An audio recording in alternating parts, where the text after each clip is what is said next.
ناظرین، پاگل پن کا جادو جس سے انسان پاگل ہو جاتا ہے، ذہن کام نہیں کرتا، ڈسٹرب رہتا ہے، اس کی 4 علامتیں ہوتی ہیں اور اس کا مکمل علاج فیملی میں، گھر میں، باہر کوئی شخص اگر ہے تو اس کو یہ علاج لازمی دے۔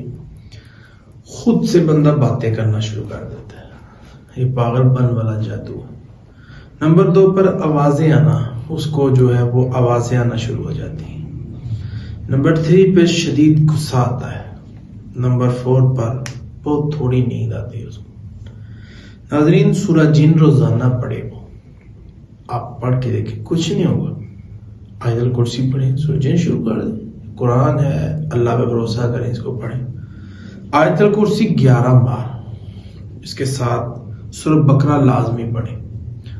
اللہ تعالیٰ کے فضل و کرم کے ساتھ انشاءاللہ تعالیٰ آپ کا مریض بالکل ٹھیک ہو جائے گا۔ اس کو دھم کرو روزانہ پڑھ کے، اور اللہ پہ بھروسہ رکھو، خود بھی پڑھو، اس کو بھی کہو پڑھے، تو روزانہ پڑھائی کرتے جائیں۔ انشاءاللہ تعالیٰ یہ جو معاملات ہیں اللہ کی رحمت سے یہ آؤٹ ہو جائیں گے، ختم ہو جائیں گے، اور اللہ تعالیٰ آپ کے مریض کو شفائے کاملہ عطا فرما دے گا، تندرستی عطا فرما دے گا۔